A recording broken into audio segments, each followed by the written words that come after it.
Hello and a very warm welcome back to the garden.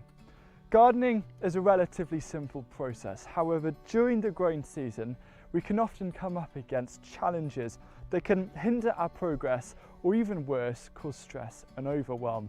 And these could be things, for example, pest issues, not having enough time, or realizing that you're lacking a particular resource, for example, compost. So in this video, I'm going to show you the method that I use to turn challenges into opportunities that will benefit your garden for years to come. When I initially come across a challenge in the garden, it usually goes one of two ways. It's either an opportunity or it's a bit of a hassle. And I'll give you a prime example of a hassle and a challenge. And these beds are nearly 20 years old, and you can see that they are falling apart and need replacing this winter. And initially I just see this as a hassle, but I always challenge myself to see what opportunity can come, even if at first it's a lot of negative feelings. And whether a challenge is a hassle or an opportunity, I use the same method to create a plan and to bring clarity and purpose to overcoming that particular challenge. The method consists of three key parts, which are to recognise, research and then respond. So I've recognised that I need to solve the issue with these broken raised beds. Then I need to research, and this is where I will find a solution and potentially opportunities that can come from solving this solution. And the third is to simply respond. This method provides you with a great template to create a solid plan to overcome that challenge and make it feel a whole lot more achievable.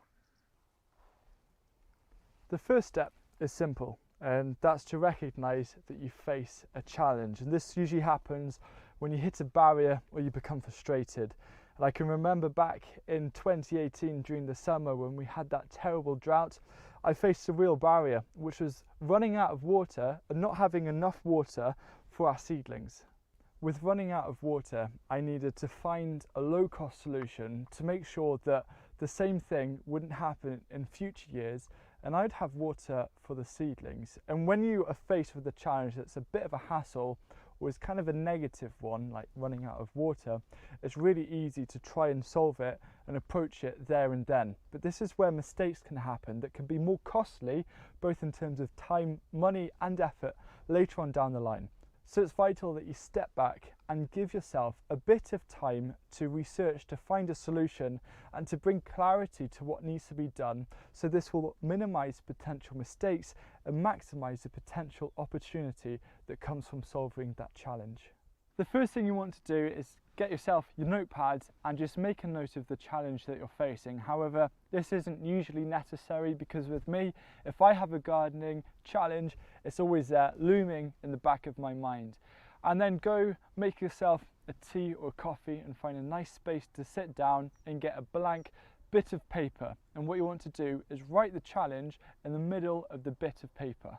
So you have your challenge in the middle of the paper, and now you want to just do a bit of a brain dump and a bit of a brainstorm. So just ask all of the questions that you have related to the challenge. What kind of budget, if you need to buy anything, do you have for it?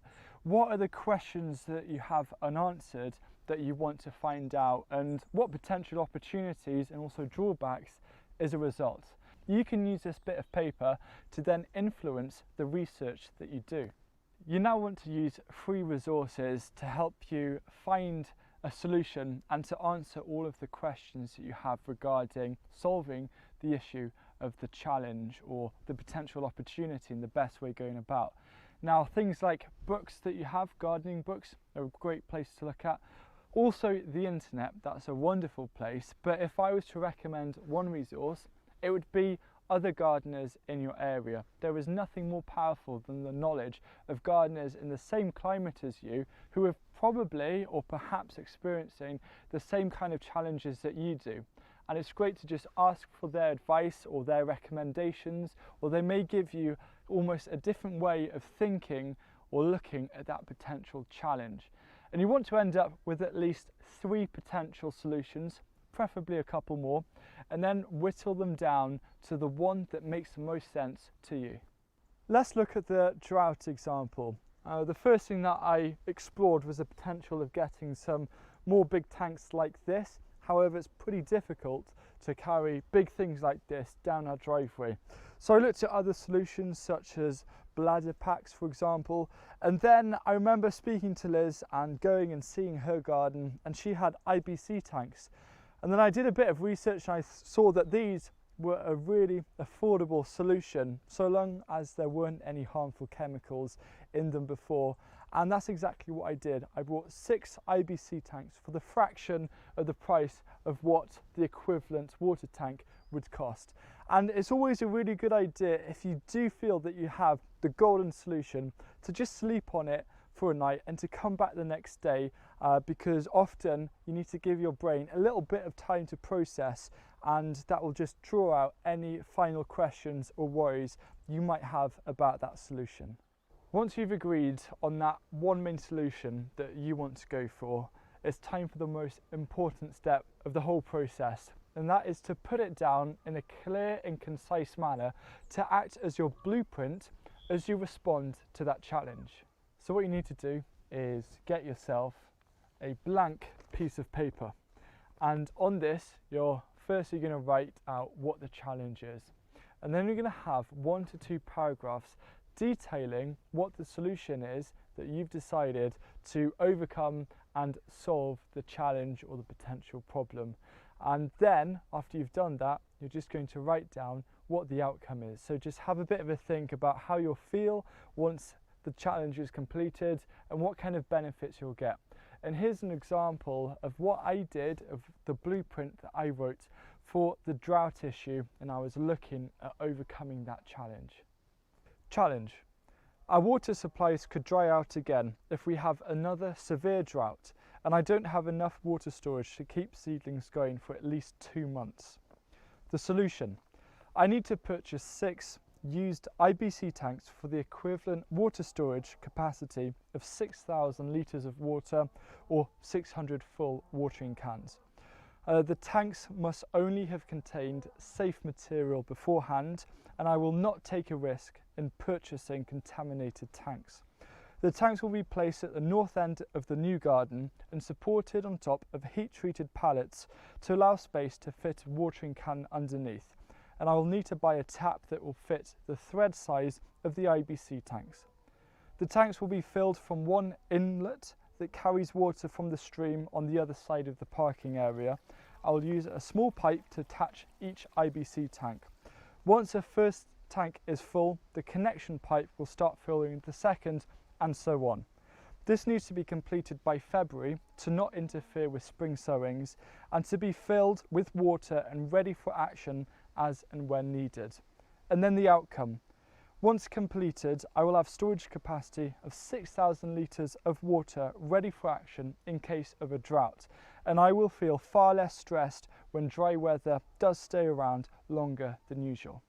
So from this example, you can see that I've got all of the basics covered for what needs to be done, and the important thing is to keep it concise, so it's an easy reference point as you're doing the challenge or looking for products that you might need, to just quickly go back, have a quick glance at the page, and then you can carry on with the project. And you can add in a bit more detail if you want underneath, but the important thing is just have a bite-sized blueprint and plan. And finally, it's vital that you add a target date, because you don't want to kind of not have a target date and keep pushing it back, and suddenly you're left with a big build-up of challenges that all need to be solved around the same time. Once you've completed your plan, it's time to respond and put everything into action and complete what's needed to overcome that certain challenge. So I've got 5 IBC tanks here for 5,000 litres, and there's another IBC tank in the garden. Now, just a couple of tips. Firstly, if you're doing it and it involves a lot of materials and a lot of moving and perhaps heavier things, then it's always worth getting someone else involved. The extra pair of hands and someone to talk to as you're doing it makes it a lot more enjoyable. Now, if you're doing it by yourself, one of the simplest things you can do is to look at the big project and then create a very simple to-do list of lots of small, manageable, bite-sized tasks, and then you can just cross them out as you go along, and that'll be the motivation to push you forward in terms of completing it. Now, if you go into the video description and have a quick look, I've included 2 other blueprints that I've created for other gardening challenges. So you can use those as well as this video of recognise, research and then respond to help create a really solid template for whenever you come across challenges in the garden. And if you enjoyed this type of content, which is looking more towards being more efficient and productive and time management, then you'll really love my course, More Food, Less Effort. It's an online course designed around how to make you a more efficient gardener. So if you want to check it out, head to morefoodlesseffort.com. And in the meantime, I will see you again next week. Goodbye.